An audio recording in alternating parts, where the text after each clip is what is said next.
Get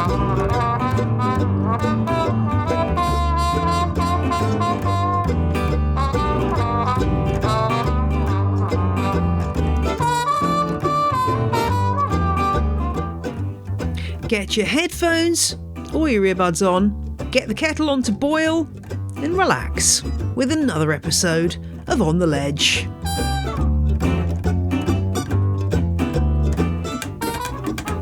Hello, how are you doing? It's Jane Perrone here, your podcast host and houseplant enthusiast from the dear old United Kingdom. In this week's show, I'm going to be shooting the breeze with you while I kick off my own personal On the Ledge Sowalong, talking about some of my techniques I use for sowing seeds, what you need to get together if you want to be part of the On the Ledge Sowalong, and also discussing some of the potential trends and key plants of 2021. Plus, I'm answering a question about the differences between the rubber plant and the bird catcher plant. Trust me, you don't want to get these two mixed up. A clutch of new reviews have come through. Will Get More Plants in Canada. Love the honest name there. Elju Salve in Sweden and Joe with Plants in the US all left lovely reviews. And a book lover in the USA described On the Ledge as being as relaxing and therapeutic as watching the Great British Bake Off. What an honour. But you also described the show as being like a warm cup of tea. I appreciate your comment, but I would say I only drink my tea piping hot. Mark me well, non-British listeners. Your tea is only correctly made if the water is at 100 degrees centigrade, aka boiling point. Anything less will not be accepted. Lesson in tea making is over. But thank you very much, a book lover, because I'm very, very flattered to be compared to one of my favourite TV shows, The Great British Bake Off. My kids keep telling me I should go on the show. I keep pointing out that I'm all about the flavours, but my decoration is far from great.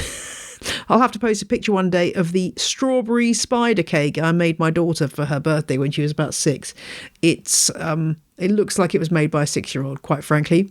Thanks also to Tracy in Hobart, Australia, for getting in touch to talk to me about vintage planters and say how much she loves tracking down cool planters for her houseplants. Me too. And one of the things I'm really looking forward to when this whole COVID shenanigans is over is mooching around junk shops and auctions in search of interesting containers. Oh, won't that be fun? Thanks to my new patrons this week. Kay, Patty, Lisa and Greg all became legends.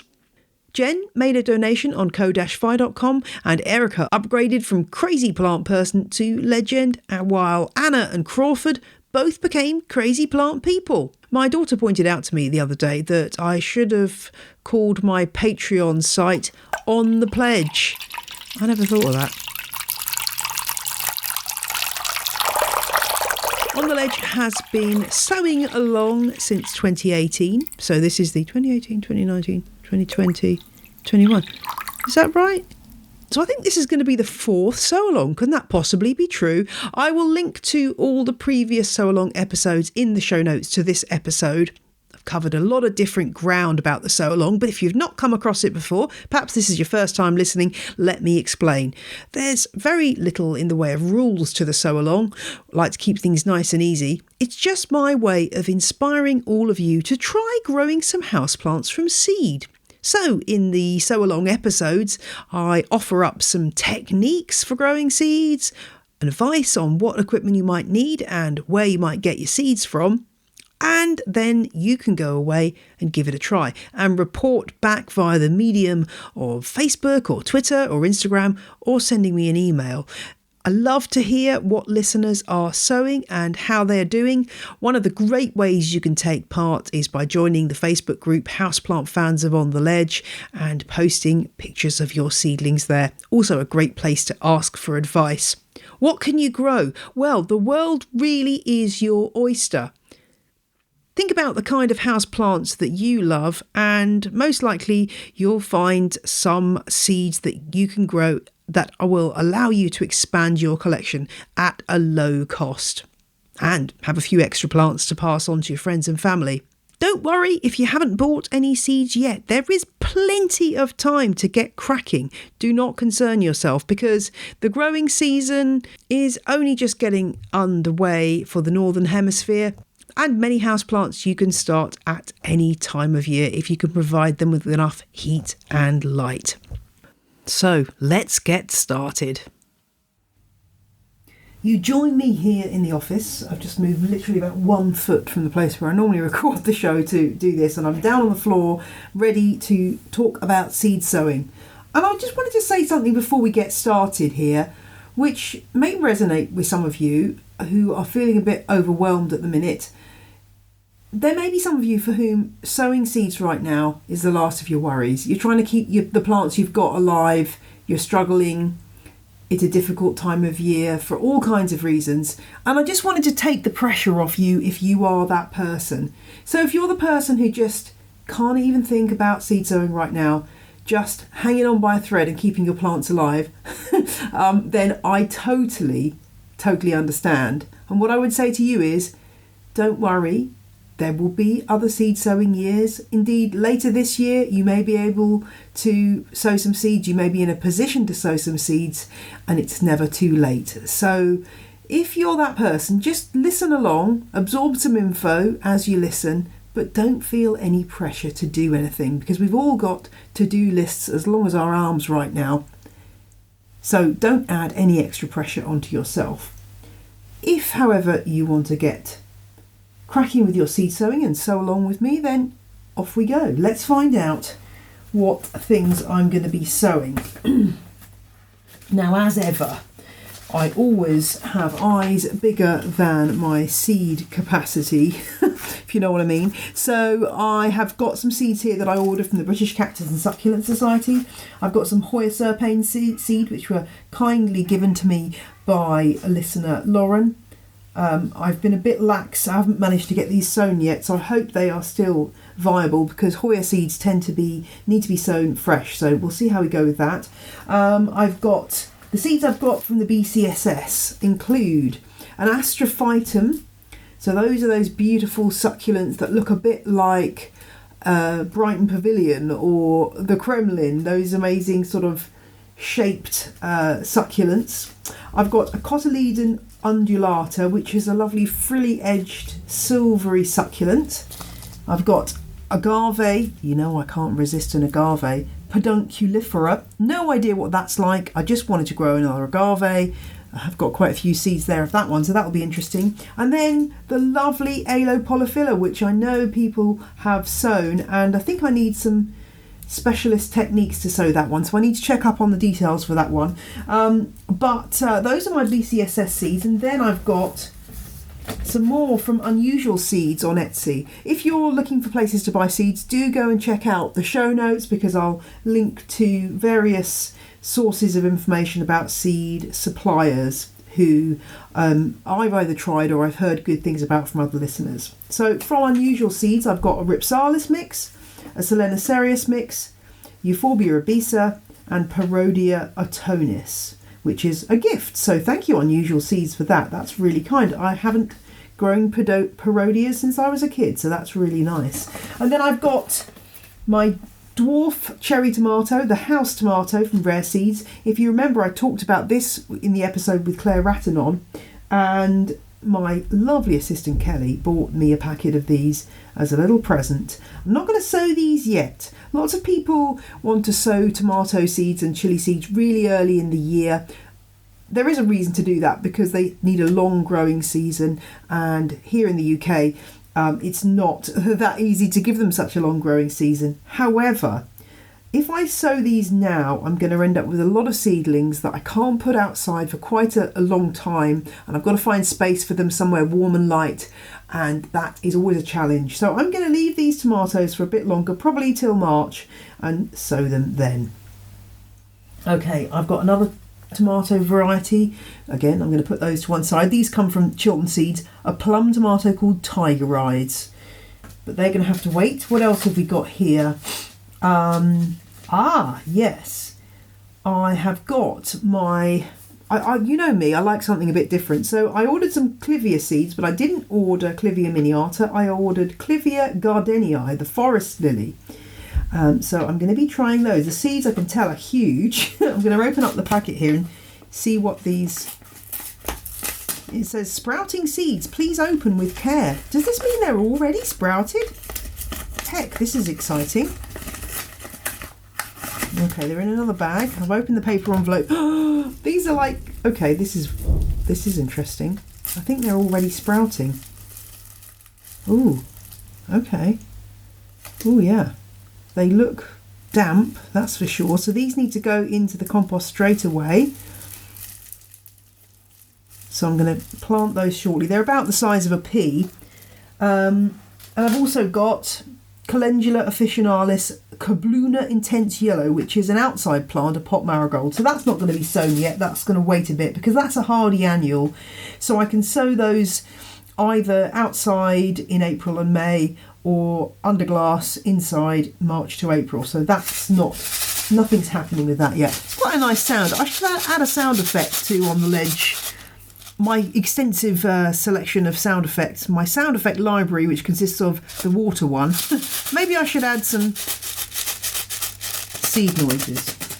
Right, so what equipment have I got? Those are my seeds, but what equipment have I got? Well, you don't need a lot, especially at the moment when you might not be able to get out and about to buy new things. Seed sowing should be kept as simple as possible. So you need some kind of tray to sow into. Make sure it's got lots of holes in the bottom. This could be a recycled plastic fruit tray from the supermarket. It could be something you've got lying around your house, an old plastic box that you have put some holes in the bottom of, or you can buy specially made little seed trays.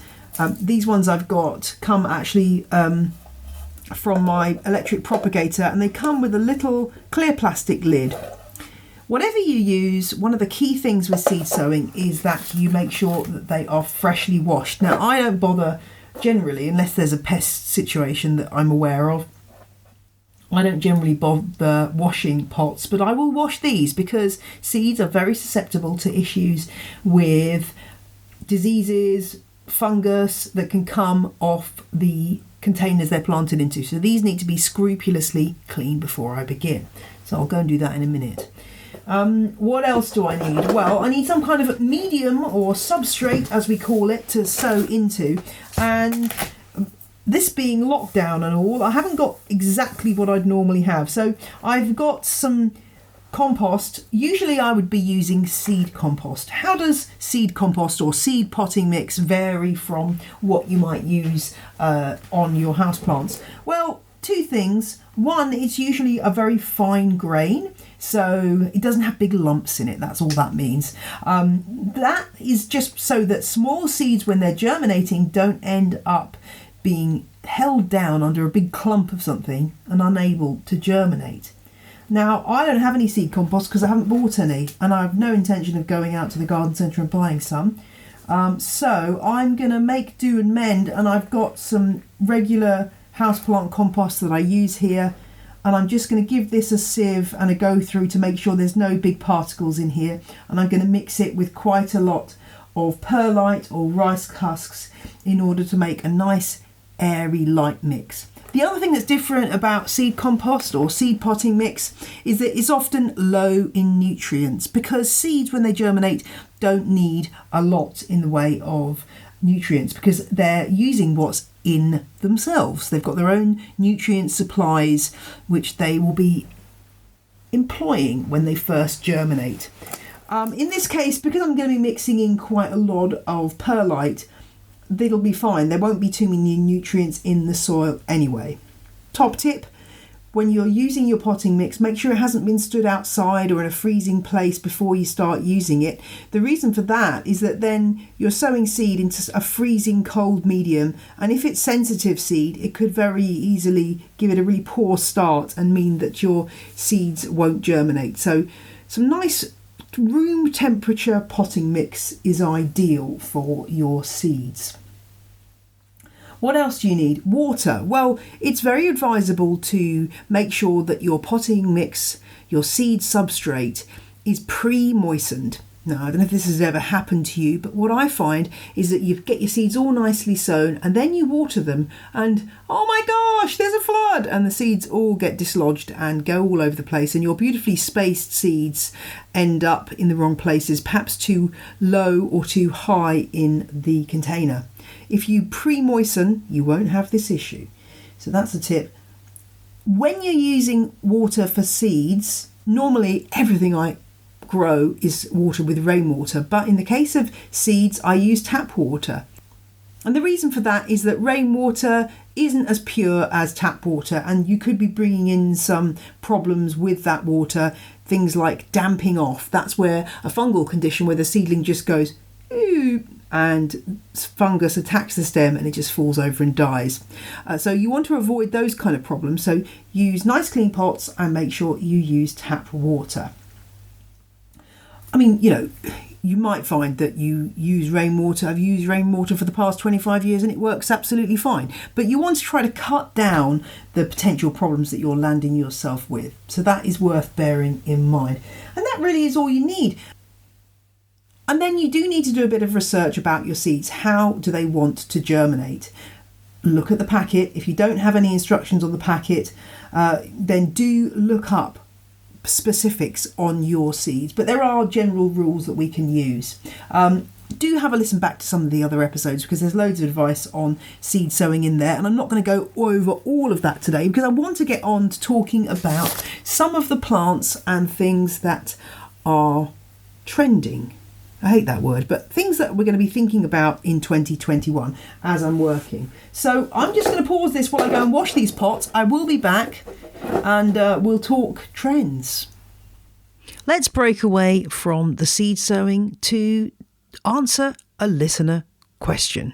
And this one comes from Danielle in Washington State. Hello, Danielle. I do get a lot of questions to On the Ledge that are quite similar in nature, but this is a question I have never had before. And it relates to a plant that Danielle had bought recently from a supermarket, and she couldn't quite work out the identification.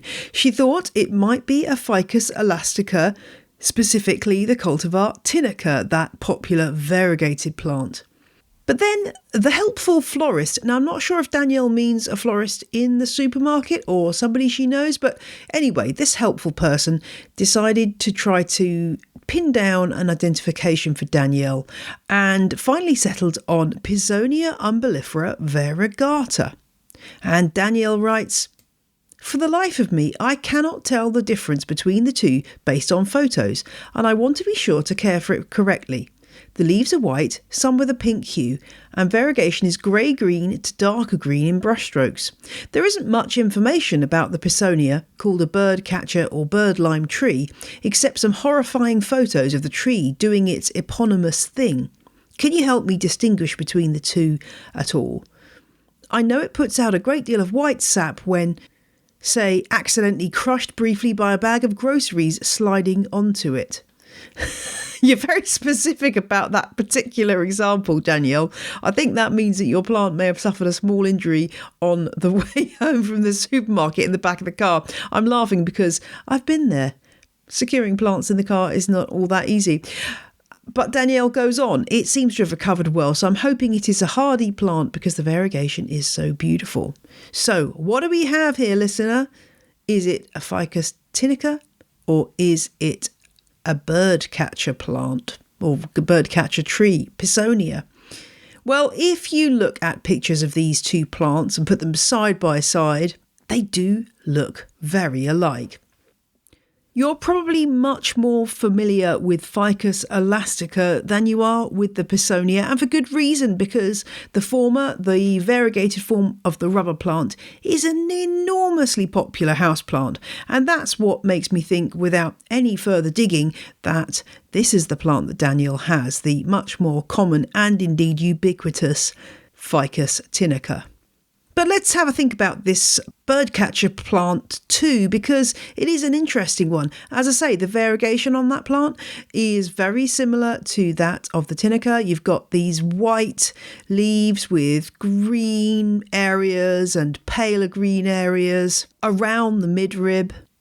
So I can see where the confusion has occurred in doing an ID attempt. However, there's a couple of things I would say. First of all, the Pisonia doesn't have a lot of red coloration or pink coloration in mature leaves. The new growth, yes, is tinged pink, but the matured growth does fade or does mature to a creamy white and various shades of green. There isn't that pink tinging that you get in the Ficus tunica, which, the midrib of that plant is pinky, and the creamy areas can be pink as well. Second thing to note is leaf shape. Ficus elastica's leaves, both the Pisonia and the Ficus, have what I'd call an oval leaf. In other words, they're widest at the midpoint, but the Pisonia, their leaves narrow more dramatically at either end, whereas the Ficus leaves, well, they stay quite fat and then sort of thin down at the last minute. I will put a picture of both these plants in my show notes so you can see exactly what I mean. And the other difference that I've read about, but I can't really confirm because I haven't actually seen a Pisonia in the flesh, is that the Pisonia tends to branch more than the Ficus elastica, which just goes straight up as a single stem unless it is pinched out at the top. But the Pisonia naturally branches to become more of a bushy shape. Looking at lots of pictures online, I would also suspect that the leaves of the Pisonia are a bit more of a matte shade than those of the rubber plant, which really are quite naturally shiny. And in fact, the Pisonia is not closely related to the Ficus at all. It's a member of the Nyctogenaceae, the 4 o'clock family, which includes genera such as the Bougainvillea, whereas Ficus elastica, well, that's part of the Myrtaceae family, or the mulberry family as it's commonly known.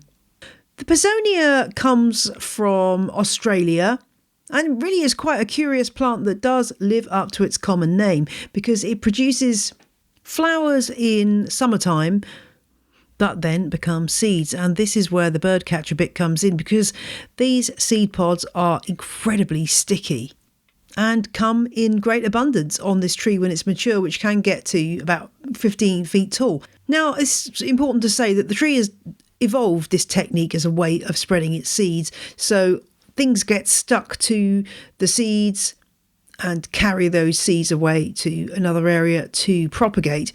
The trouble is that some of the things that get caught on those seed heads just can't get away, and that includes insects and small birds. Now, people do grow this indoors as a houseplant, and of course, if you grow it indoors, it's not going to get huge, it's not going to flower, and you're not going to have the sticky seed problem. So it's curious that they've evolved with this sport, this variegation that looks so similar, but they're not really closely related. You can grow both as houseplants, but as you bought this plant from a supermarket, Danielle, I would be surprised, although not completely knocked over with a feather, to discover that a Washington state supermarket had Pisonia on offer as a houseplant, because sometimes it does happen that a nursery will deliver a load of plants to a supermarket where perhaps they've grown too many for a specialist order and they just kind of dump them on a supermarket. So you do sometimes get rarities in the supermarket, don't get me wrong, but I think the odds are that this is Ficus elastica.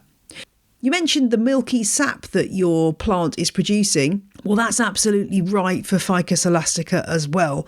One of its other common names is the Indian rubber tree. And the sap that comes out of the Ficus elastica is a white latex stuff, which was at one time used to make rubber, hence the name. Now, Ficus elastica, how tough is this plant? Well, it's been grown as a houseplant for a long time and a lot of people succeed very well with it. It does have a tendency to suddenly drop its leaves if it gets too wet around the roots. So make sure the compost has a really good chance to dry out between waterings.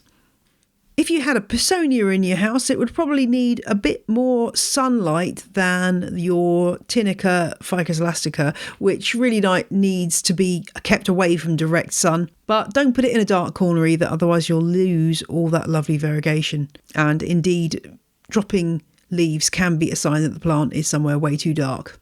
This one's not particularly bothered about levels of humidity. Be all right in a regular room.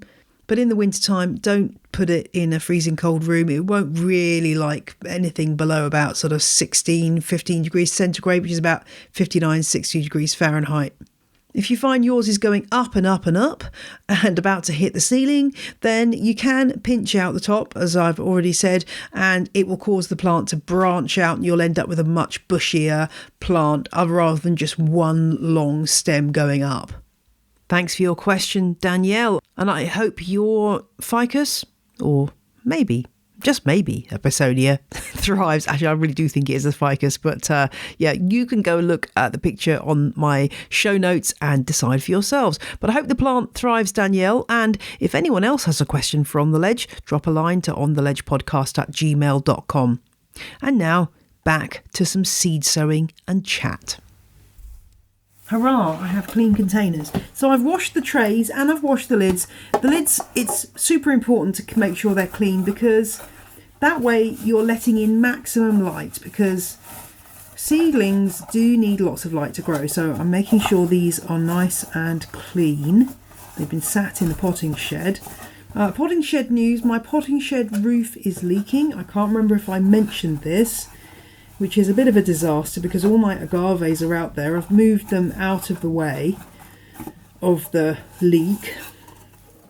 And I do have a carpenter hopefully coming next week to fix it. I've had the potting shed about 10 years. It's doing reasonably well, but it does need fixing up. And maybe I'll finally get round to painting it now that once this work's been done. So those are ready to go.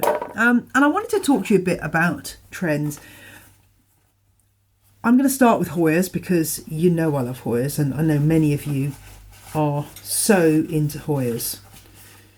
So what can we say about Hoyas? I think I probably have, I did count and I've now forgotten how many I have. I don't try to retain this information particularly because it's a bit scary, but looking at my shelf up there, I probably must have at least 20 to 25 Hoyas, but they're all quite diddy at the moment. Some of them will stay small, like Curtisii.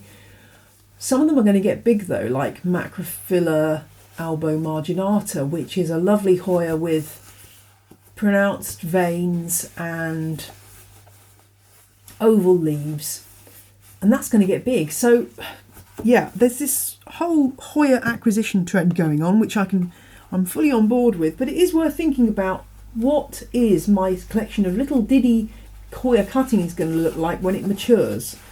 It's worth bearing in mind because some Hoyas can get enormous.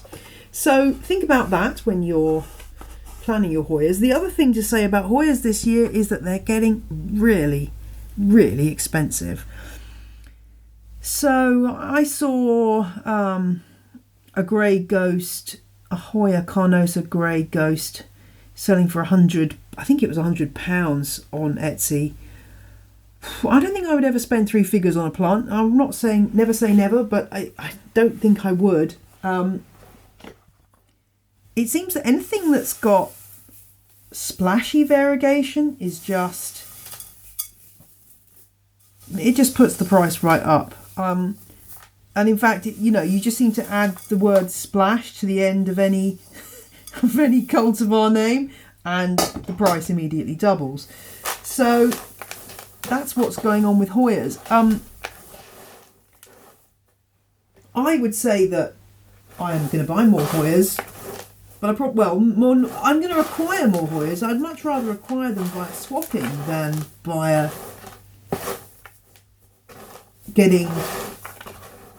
spending out huge amounts of money. So if anyone out there wants to do a Hoya swap, it's a bit dusty, so I'm going to open the door and let a bit of air in. So I'm making up the compost now for the first seed tray. So, yeah, expensive Hoyas. What I would say is get into swapping if you want to get Hoyas that are rarer. And it's a bit like that Oh, shut the door again, it's freezing.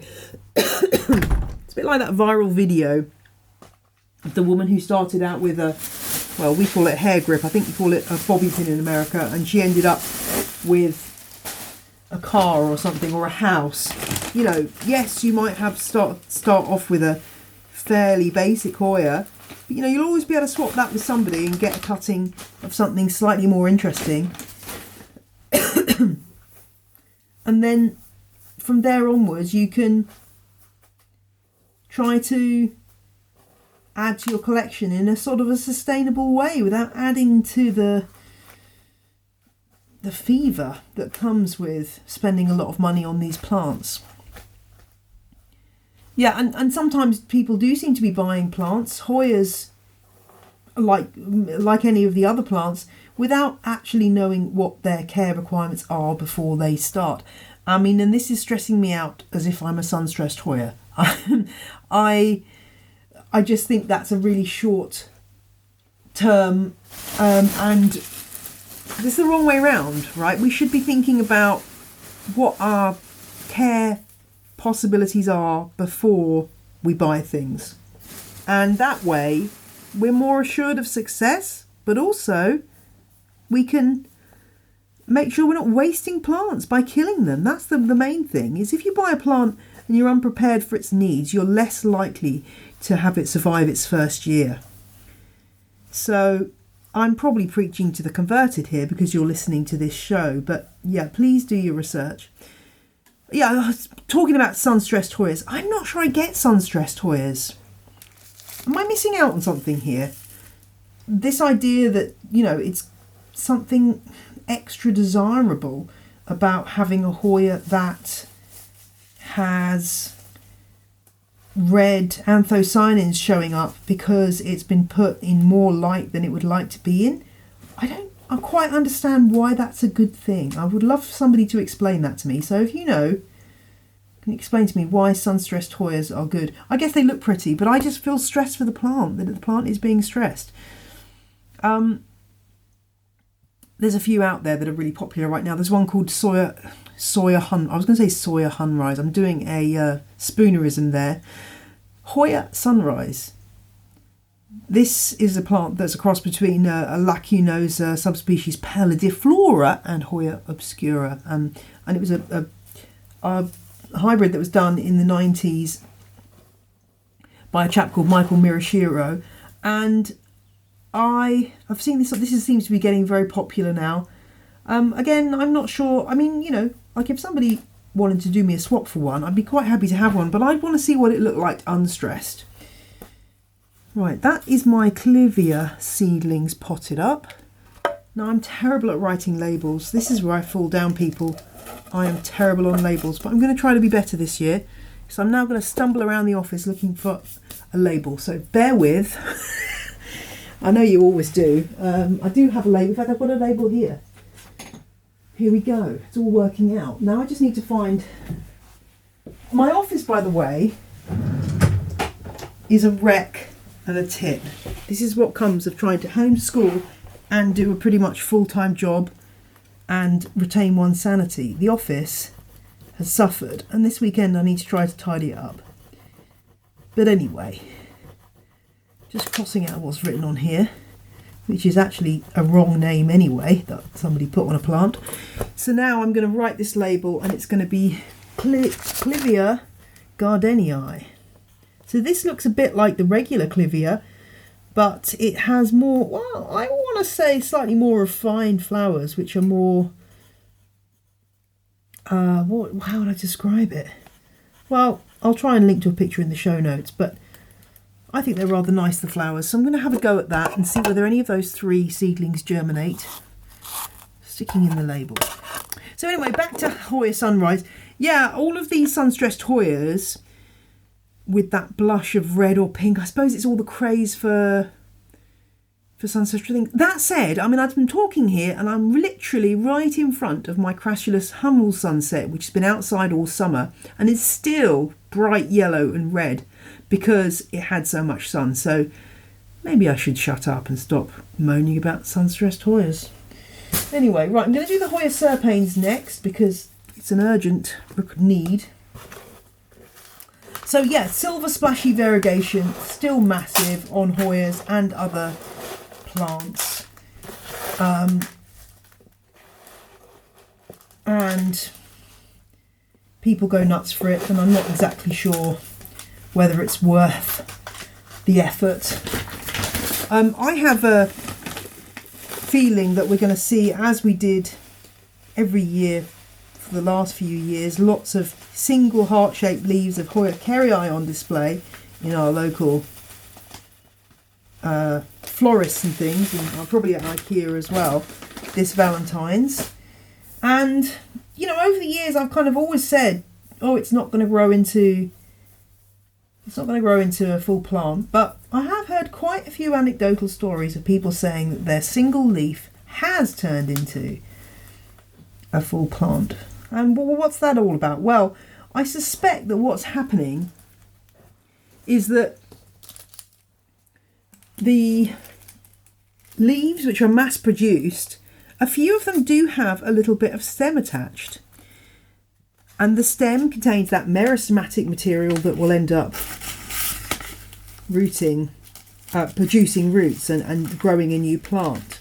So I suspect that a lot of these babies, they have a will to survive, and if they've got a bit of that material, they will grow. They do take, everyone says though, if they are going to do that, it takes an inordinate amount of time. So you're waiting a long time for your Hoya kerrii to become anything other than a single leaf, probably about 2 years. I'm kind of tempted to buy one, a plain green one. I do have a variegated Hoya kerrii vine, but I don't have a plain one. So I'm wondering if I might treat myself to a plain one and just see, just an exercise in patience to see if it will grow anything. Okay, the Hoya serpens seeds are in. Grow, my pretties, grow.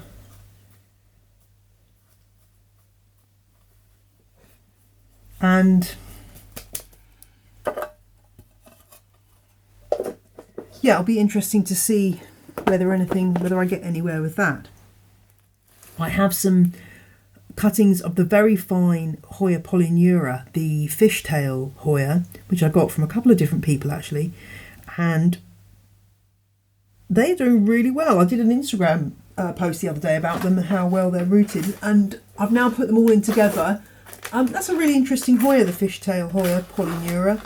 I don't really know much about it, but it's growing really well, so I'm just going to keep quiet and hope for the best. Now, what have we got next?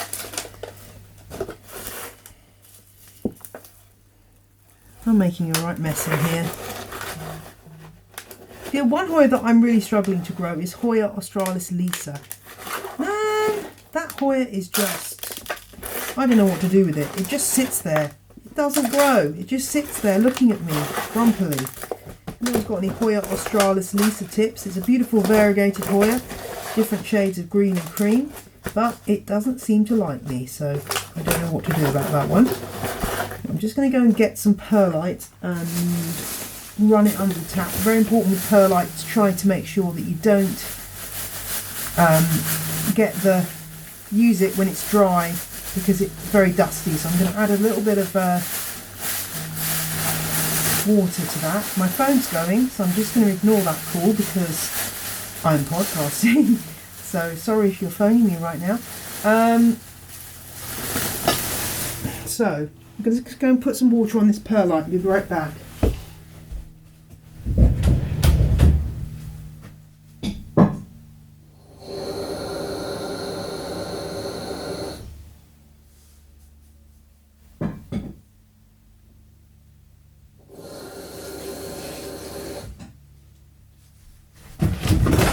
God.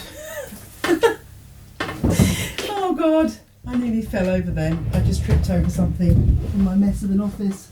I nearly died, listeners. It's alright, panic over. Oh, Jesus. Right, okay. It's one of those weeks, listeners, what can I say? Still, I didn't lose any plants. No plants fell over, so that's amazing. Right, okay, let's get this perlite going. I would ideally be using vermiculite for this, but I don't have any vermiculite, so hey, let's make do with what we've got. So yeah, sun-stressed Hoyas, Hoya polynura, Australis lisa, yeah, pain in the neck. That's what I've said so far. One plant that I've seen around that I would love to know if you've seen around a little bit more than usual is one called Maranta arundacea variegata. So it's the variegated arrowroot plant, which looks a bit like one of the Tenanthes, or even Calathea white fusion with the white and green bold variegation. This is a plant that's quite interesting. Or actually it looks more like Tenanthe labaziana, if you know that one.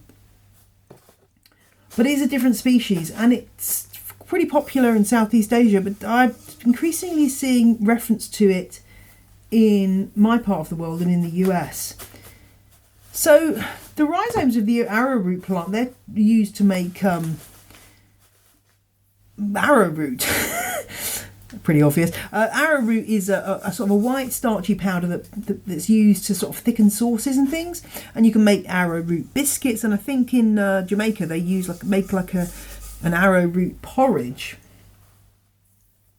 But in fact, actually arrowroot that you buy in a supermarket is usually now made of tapioca rather than Maranta arundacea, because I guess that's easier to produce as a crop.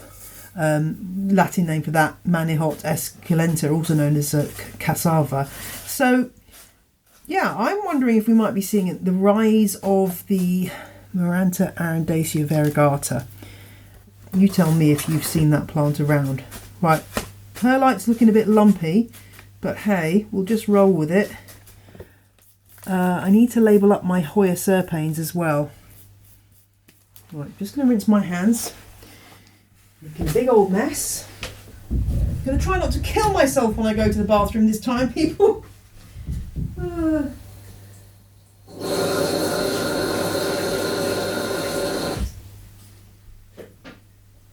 I'm going to leave that in the edit, because I like you to realise that I'm a real person, and most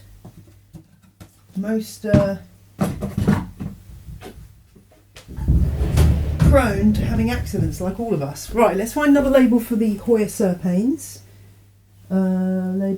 Label. Any old label.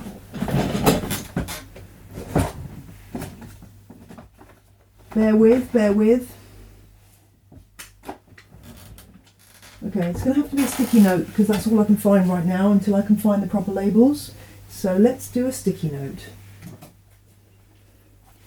Hoya serpanes.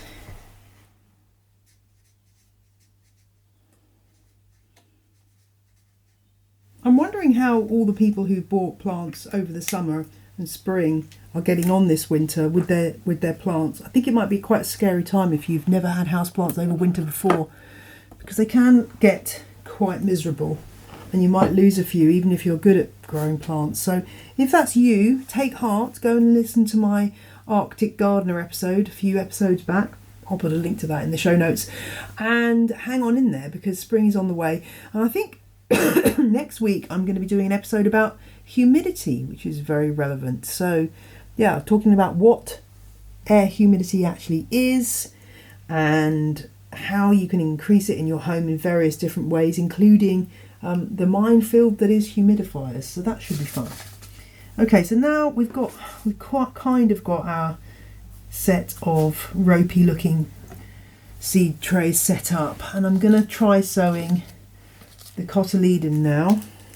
No, actually I'm not. I've got this one. What's this one?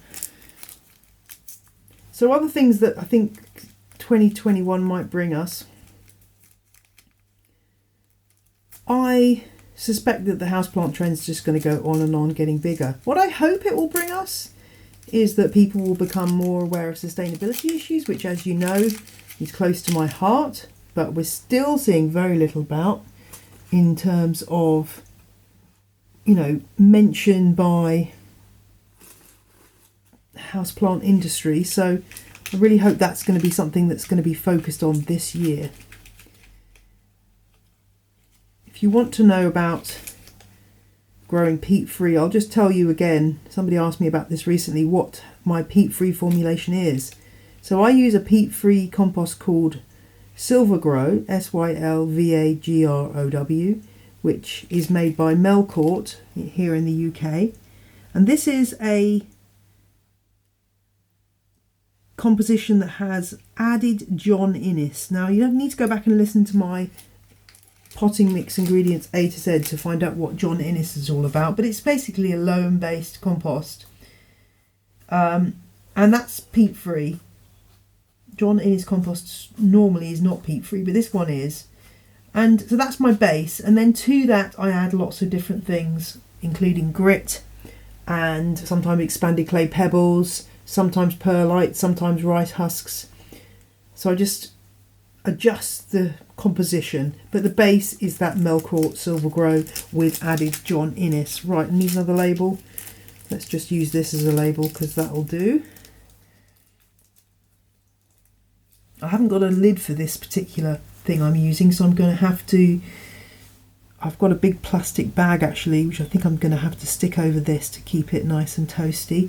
But that's the Astrophytum, Myriostigma Joie Marve. That sounds great. So I'm going to look forward to seeing what that looks like. How am I going to do this? I'm going to get some sellotape and stick it to the side. I wish I had a tidy office, people. Anyone with tidying tips, please shout. Right, that's the first one done, and now I'm going to move on to the second one, which is, I'm going to leave the Alopolyphylla seeds because I think I need to do those in, I need to Google the technique. I think I need to do them on a piece of paper in a bag. I need to germinate them first. These are agaves though. When I sowed my last lot of agave seeds, I just sowed them on regular compost, so I'm going to do the same for these ones. They look like little black chips of granite. You know what, I went down to the potting shed to get this stuff. This is why I love agaves, right? Went down to the potting shed, and one of the agaves there'd obviously been a slug roaming around, and it had speared itself on an agave spine and died. It was a horrific picture, but somehow rather satisfying. So there you go, that's what happens to slugs who venture into my potting shed. Right, that's the agave. I must actually Google what it looks like. Let's have a look. Agave pedunculifera.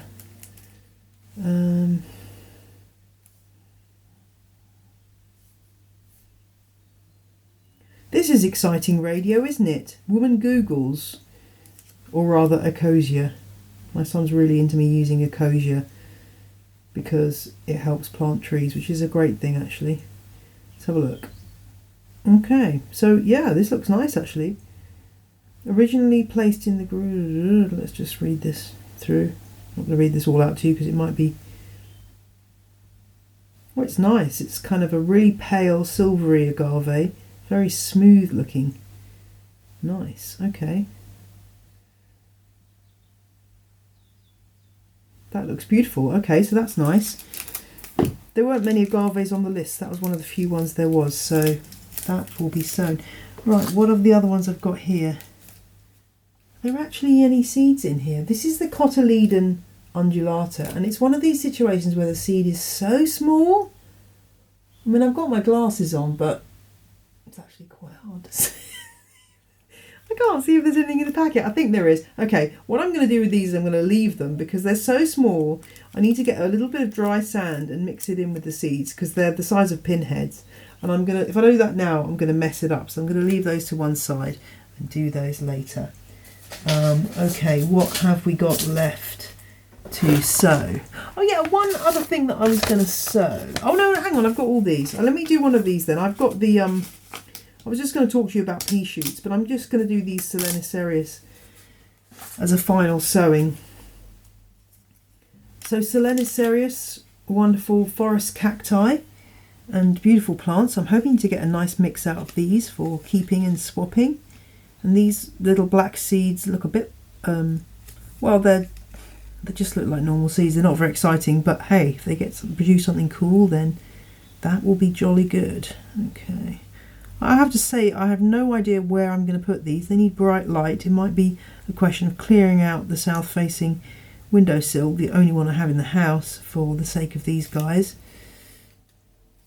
Just really need to give as much light as possible once you've got seedlings coming up, and also note whether they need light when they're germinating or darkness when they're germinating. Some will need one, some will need the other. So the more you know, the more success you're likely to have. So that's my Sowalong. I'm going to leave the rest of these for later because I've run out of trays. But I hope that's been a good little sewing session. I wanted to talk about a few other things, but I could be going on all day.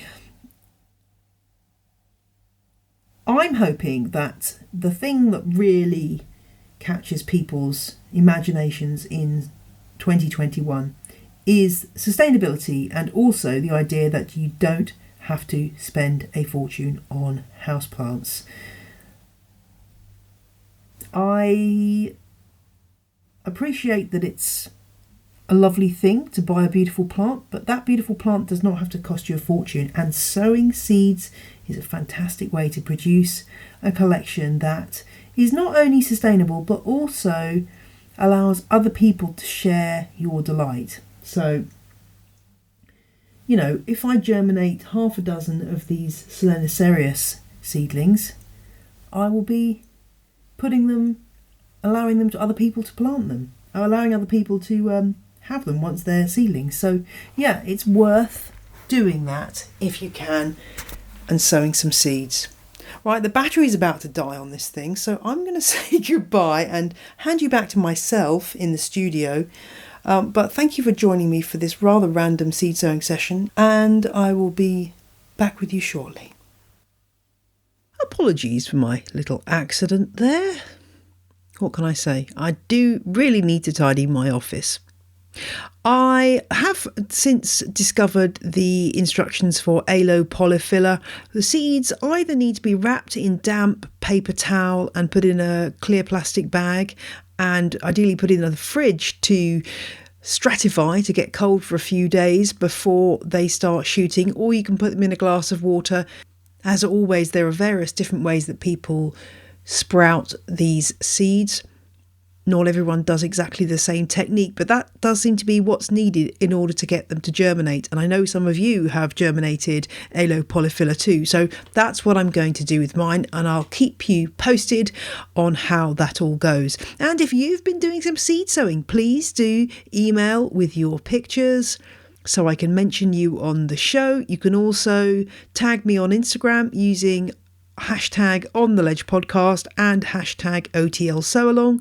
You can also use those hashtags on Twitter, and of course you can share to the houseplant fans of On the Ledge group, and there is an OTL Sowalong topic which you can assign to your posts so that we can see all of the cool stuff that you're up to.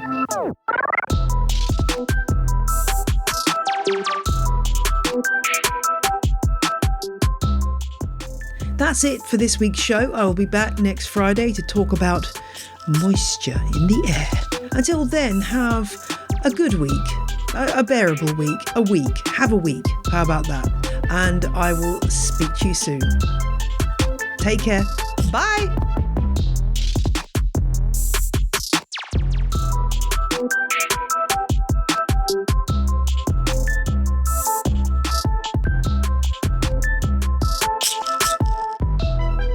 The music you heard in this episode was Roll Jordan Roll by the Joy Drops and Whistle by Benjamin Banger. Both tracks are licensed under Creative Commons. Visit janeperrone.com for details.